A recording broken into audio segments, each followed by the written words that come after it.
Райнерт Митхассель, директор городских молодежных библиотек города Осло, в тесном сотрудничестве с архитекторами смог перекроить пространство библиотеки таким образом, что подростки считают его своим. Логика получившейся среды и ее экспрессивность отражают бэкграунд Райнерта, как бывшего театрального режиссера. We have local libraries around the city, and what you will see now is one of them in the center of the city. It's kind of on the east side, and I don't know why it is like this in most European cities. It's the poorest side of the city is the eastern side for some reason. In Tøyen, we have a demographic situation with a lot of mixed backgrounds from different parts of the world, and here we have a library up on this square that you see here. And if you flick a bit through your images there, Elena, you can see that the library it was kind of traditional, and then we had a other concept of saying that the library is not just for the books, it's for the people, and we have to see our current situation and adjust and not just be in our own bubble, kind of, if you see what I mean. So we tore down all the old furniture and all the inner interior design and redesigned the place.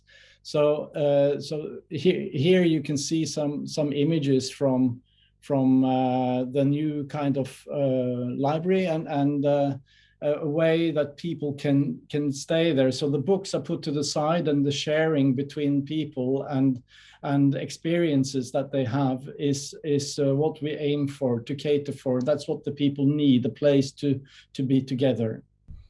When you have entered first this library space, so what was actually happening there? So basically nothing, and you had the carte blanche. Where did you start this reinvention of the library? What you thought would be the first step to do, and what would be the next step to do? Yeah, I think the most important thing was to take away the institution, to be less formal, to be less of control. We had a interior that was just, more for the cleaning people than for the public in a way. And then what you're on to now on your slide is another library which we made in 2015, which is only for the kids.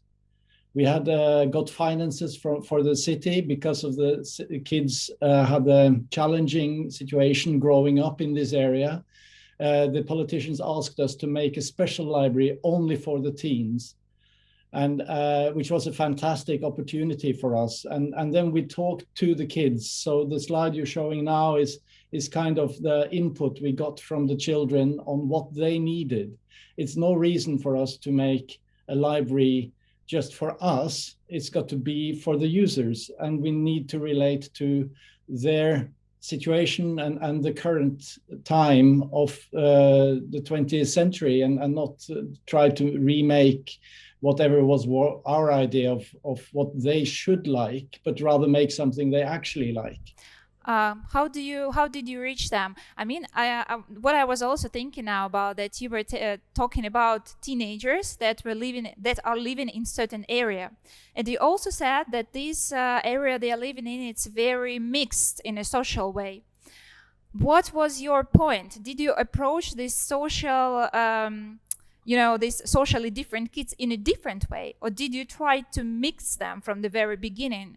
Or did you try to integrate one of them to another part of them, if you understand what I mean? So what was your idea? How did you want this integration and this communication look afterwards when the library is finished?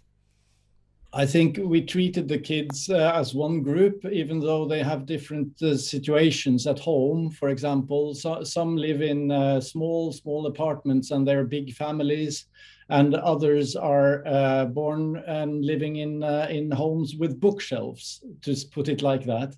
But it's important for us to be integrating and not separating them, and trying to mix them in a good way and treat them the same way. And what we did was we made this space that doesn't look like anyone has it at home, so it's special for all the kids. It's new and strange. It's like going sidestep from reality, and they mix together in this library without background really being discussed. But then again, it's challenging to give them the same amount of wonderment and the same amount of challenge, because they are at different levels when it comes to like school knowledge and so on. But we try to make activities that doesn't really care too much about how good they are at school. What kind of rules do you have for this space? I just have to say about that. So when we visited your place and when I wrote to you with this, ask if we can go in and see this space, you said to me, yes, but only before 12 or 10 in the morning, because after that time, we have no adults in this space, only teenagers, and this rule is unbreakable, even for foreign groups. So can you tell a little bit more about this concept? Yes, I mean, we have made that was one of the inputs we got from the children, because we talked to them before we made this, and what was important for them was especially to have a space for themselves without their aunts and uncles or mums and daddies or big sisters, whatever, to stand there and watch over them. So we made a strict rule that when we open, which is after school, no adults are allowed into the space except us that work there. So I also had the question from the crown prince and from the prime minister, and I said, no, not after we open, then it's the kids' space. But I'm more than happy to show around, like I did for you 3 years ago, to show you around the space, and hopefully it can inspire around the world. We've got a lot of attention and many delegations, but they all have to come before school finishes. I also want to ask, you have the space full of teenagers, kind of very freely feel themselves kids in there. So how do you set up the boundaries with the space? So at least you should have some. How do you organize this space that they feel from one side natural in this, from the other side they follow some kind of your scenarios that you've supposed to give them in this space? Yes, so we actually talked also to a architectural psychologist, which is as a consultant, and this consultant said that kids, they need to have their own frame. They need to be in a kind of an environment where they can be alone in a smaller context, like you saw the ski gondolas. They can go in there and sit for themselves, and then and then they can close the doors so they can be on their own. At the same time, they can see their surroundings and have a kind of an overview and a control. So this is a reason why we have chosen this interior. And it should also be playful. Yes, like you see, they're sitting in the truck there. So it's a kind of a enclosure around the situation, which is, and they still have an overview and they're still seen, but they feel like they're a bit on their own. And also, when it comes to the control of the age, we have on the floor, we have written it's an adult border. So we've put a border on the floor, and adults cannot cross that. So that and it's respected. It's great fun to see parents standing there and waiting and not going into the space. Okay, so they have you have a queue of teenagers after the school hours. I think this is a success.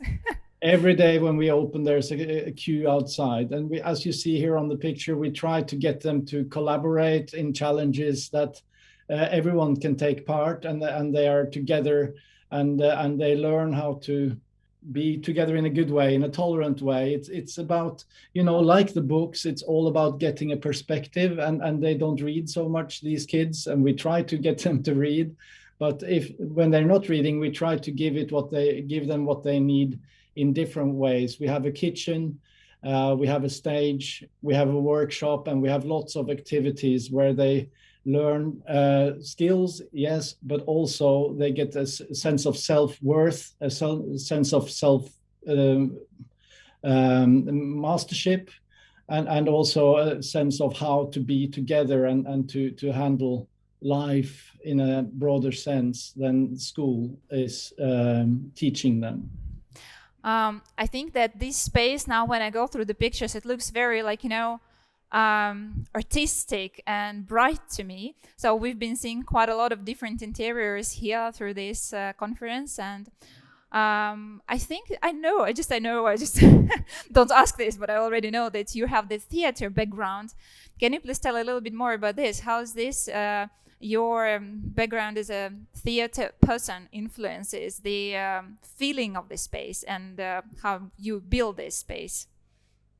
I mean, Well, there's this kind of story in it. It's like, when Yes, we've been there, we just felt this. Yeah, so I guess I'm a theater director is my background, and it's all about telling stories and mesmerizing and creating wonderment, and also it's about telling stories, and through them you learn some perspective about life, and like the books. Theater is maybe a live book in a way, and into the space, and this is what we have created, a kind of magical world that is a sidestep from reality. It's like stepping into a book, and it opens their hearts and their minds, and it's life is theater. Life is should be fun and experience. And here you're showing my crew, which is like fantastic people. They are not librarians, any of them actually. They come from different parts of cultural production life, and they're the best people, really. Now, this is something completely different that you're showing on your screen now, which is our big pride, which opened now after 10 years of planning. It's the new central library in Oslo.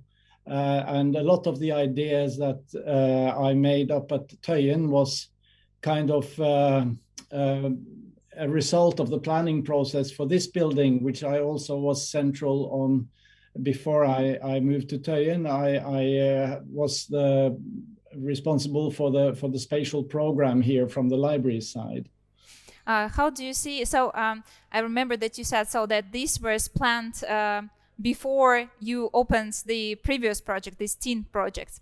So yes. what are these? Do you see that any ideas that you have invented are relevant for both projects? What are they?